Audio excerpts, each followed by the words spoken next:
There exists a photograph from the summer of 1991 that has haunted Hollywood for 3 decades. It captures a moment between two titans of American cinema. Clint Eastwood stands rigidly by the monitor, arms folded tight, watching playback with stone-faced silence. Roughly 15 feet away, Gene Hackman sits alone in a chair, eyes fixed downward, isolated from everyone on set. The space between them holds nothing, no exchange, no acknowledgement, no human warmth. When this image first circulated through industry circles, the interpretation seemed obvious. Here were two men who despised each other. Here was proof of incompatibility, creative tension turned bitter, a collaboration that worked despite irreconcilable differences. Hollywood has repeated this narrative for 30 years. It was entirely wrong. At 94 years old, Clint Eastwood made an unexpected decision. This man who built his entire career on restraint and silence sat down and revealed what nobody in the industry has ever properly understood. Not the polished version crafted for press tours. Not the studio-approved anecdotes. The actual truth about his relationship with Gene Hackman. What he disclosed doesn't just reframe one of cinema's most significant partnerships. It answers a question that insiders have whispered about since 1992. Did these two men respect each other, or did they simply survive each other long enough to make one film? The answer is far more intricate and far more human than anyone has realized. To understand what happened between them, you have to journey backward to 1971, before Dirty Harry could reshape American cinema, before the mythology they each represented had fully crystallized. Both men occupied the same Hollywood ecosystem in that year, moving through industry circles that intersected at Warner Brothers. Through mutual connections, they were introduced. According to Eastwood's own recollection, their first genuine conversation lasted less than 10 minutes. Neither man filled the silence. Neither felt compelled to perform. This understated beginning matters profoundly because everything that would follow between them was built entirely on what remained unsaid until they finally stood face to face on a Wyoming movie set. By 1971, Eastwood had already transcended into international phenomenon status. The spaghetti westerns had transformed him into a global cultural force. Dirty Harry awaited its imminent release, carrying the potential to remake him into a different kind of icon entirely. He held the commercial and creative power that very few actors could claim at that moment. Beyond the camera, his influence was equally formidable. He had recently established Malpaso Productions, a strategic move designed to grant him absolute control over which projects reached completion. In that identical year, Hackman inhabited an entirely separate landscape within the entertainment hierarchy. His Academy Award nomination for Bonnie and Clyde in 1967, where he played Buck Barrow with an authenticity that somehow outshone Warren Beatty and Faye Dunaway, had established his credentials. Yet Hollywood remained uncertain about his actual place in the industry's pecking order. He lacked conventional leading man features. Youth was no longer his asset. His face told the story of someone who had endured difficult experiences. His presence carried the unmistakable weight of an actor who had clawed his way to competence through years of rejection, rigorous method training, and sheer determination. The industry had already categorized him: character actor, supporting player, the skilled professional you hired when you needed a scene to carry authentic texture rather than star power. Hackman rejected this categorization entirely. He understood his own capabilities differently. This gap between Hollywood's judgment and his own self-assessment would eventually dictate everything: his trajectory, his dealings with Eastwood, and the ultimate creation of Unforgiven. Here exists a crucial detail that official histories consistently omit. During the 20-year span between 1971 and 1992, Eastwood and Hackman repeatedly found professional reasons to work together. Proposals were floated. Scripts moved between their offices. Conversations happened. Each time, without fail, one of them ultimately declined. The public explanation always centered on scheduling complications or philosophical incompatibility. This was diplomatic fiction. Eastwood's recent candor revealed the genuine reason: Gene scared me a little. Not personally. Professionally. He was completely consumed by his work, totally committed to whatever he was undertaking, and I wasn't confident about what that intensity would cost me on a set I was responsible for controlling. This admission from a man who has directed with absolute certainty, who built a production company legendary for efficiency, who became famous for demanding only 1 or 2 takes before moving forward, this represents something far more significant than a casual remark. Eastwood feared not Hackman as a person, but Hackman as a creative force. Because their fundamental disagreement about acting itself ran deeper than mere stylistic preference. Eastwood's directorial and performance philosophy has become the stuff of industry legend, so thoroughly documented it borders on mythology. He conducts meticulous preparation during pre-production, arriving on set with every line committed to memory, every camera angle predetermined, every technical specification of every scene thoroughly understood. Then, when cameras roll, he abandons analytical thinking entirely. He believes in capturing the first instinctive impulse, the actor before they've had time to overthink, before consciousness interferes with truth. He called this philosophy catching lightning. You prepare completely, stay present, deliver, and keep moving. His best films, Unforgiven, Mystic River, $1 Million Baby, all demonstrate this principle through their emotional immediacy. The rawness audiences respond to isn't accidental.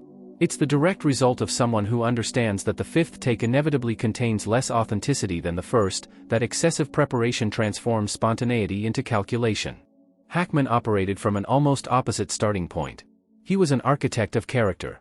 He constructed human beings from external details inward, the specific way someone held their posture, the regional accent that lived in the character's mouth, the weight and intention behind each physical gesture, the complete biographical history that never appeared anywhere in the script but shaped every moment of performance. Directors learned to anticipate exhausting questions emerging from Hackman during production. Why would this character hold his drink this particular way? What had he consumed that morning? What events formed him at 8 years old? These weren't affectations borrowed from method acting textbooks. They represented Hackman's actual architecture, the invisible foundation supporting everything visible on camera. His preparation for playing Popeye Doyle in The French Connection proved this approach completely. He didn't simply read the script and internalize dialogue. He spent weeks alongside actual New York narcotics detectives, observing their language patterns, absorbing their cynicism, studying their particular brand of brutal pragmatism developed through years navigating urban darkness. He earned his 1971 Academy Award not through spontaneous performance magic, but through building such a completely realized human being that the character couldn't possibly register as anything except authentic. By the late 1970s, these two men had become opposing poles within serious American performance. Both commanded respect. Both achieved commercial success. Both received critical validation. Yet they existed as philosophical opposites. We represented completely different theories about acting's purpose, Eastwood later reflected. Gene thought acting was about accessing truth. I thought it was about generating feeling. We were both correct. We simply hadn't yet realized it. What Eastwood was describing, though he characterizes it with typical economy, represents one of the 20th century's central debates in American performance theory. Stanislavski's deep psychological preparation versus Meisner's instinctive, spontaneous responsiveness. Hackman lived entirely within one tradition. Eastwood inhabited the other. Reconciling these positions seemed impossible. Then, in 1992, they agreed to make a picture together. The decision to hire Gene Hackman for Unforgiven didn't emerge as inevitable. It wasn't a logical choice. It carried considerable personal and professional risk for both parties. The character of Little Bill Daggett, a sadistic sheriff commanding absolute authority over Big Whiskey, Wyoming, had previously been attached to numerous other actors during the decade-plus period when Eastwood was developing this project. David Webb Peoples had composed the original script years earlier, circulating it through Hollywood under the working title The Cut Killings. Since 1976, it had existed in development limbo. Eastwood held it carefully, waiting until he himself had aged sufficiently that the material would carry different weight, would communicate themes that a younger Eastwood simply couldn't have accessed. By 1992, he was 61. This film would function as an elegy and reckoning, not merely about Western mythology, but about everything Eastwood had personally represented in motion pictures across 3 decades. He required a villain capable of generating genuine threat in frame. Not an actor performing menace. An actor whose very being contained menace because the character had taken complete possession of his consciousness. That was Hackman. I called him myself, Eastwood explained. I didn't have intermediaries make contact. I picked up the phone personally. I explained that I needed him to embody the most frightening man I've ever put on film. His response was direct, I can do that. What's my motivation? My answer was equally simple, you believe you're right. He paused. Then he said, that's sufficient. This exchange encapsulates something vital regarding Hackman's process. He didn't require elaborate backstory delivered by a director. He required a single psychologically authentic anchor point. One central truth from which everything else could grow. The character's absolute certainty in his own righteousness. From that single framework, Hackman constructed Little Bill Daggett, a man executing acts of staggering cruelty while maintaining the serene confidence of someone who has never once subjected his own conviction to scrutiny. The first 7 days of production nearly shattered the partnership before it could genuinely begin. Eastwood's legendary efficiency collided directly with Hackman's methodical construction, and the impact was immediate and unmistakable. They filmed a sequence where Little Bill savagely beats English Bob in the mud covering Big Whiskey's Main Street. Following the first take, Eastwood called cut. He had felt something authentic. The raw energy existed. The moment registered. Move forward. Hackman requested another take. The entire set became quiet. Gene looked at me, Eastwood would later explain, and said very quietly, "I haven't discovered it yet." I responded, "What exactly did you just perform?" His answer was definitive, "That was exterior. I still need the interior." Eastwood paused. Then he answered, "Proceed." The second take, the internal landscape of Little Bill Daggett, appears in the completed film. It displays such concentrated violence and misdirected moral certainty that the Academy awarded Hackman Best Supporting Actor. Measured by any critical standard, it ranks among Western cinema's greatest performances. It exists solely because Clint Eastwood, a director whose entire identity was constructed on speed and first instinct efficiency, suspended his own philosophy and trusted a man whose methodology he had questioned for 2 decades. Before learning this story, did you believe these men respected each other? Or did the photograph's silence convince you they had merely tolerated each other's presence? Because Eastwood's next revelation, a moment he says genuinely transformed his understanding of Gene Hackman, has never been publicly reported. Production wrapped in autumn 1991. Post-production stretched through the following months. The August 1992 release produced a reaction neither man had anticipated. Critics didn't simply endorse the film. They declared it a masterpiece. A deconstruction of American Western mythology that somehow simultaneously functioned as the most emotionally devastating Western ever created. For stars from Roger Ebert, who described it as a film courageous enough to confront violence's actual cost, that it demands payment, that those who commit it carry permanent damage. The Academy's response matched the critical consensus.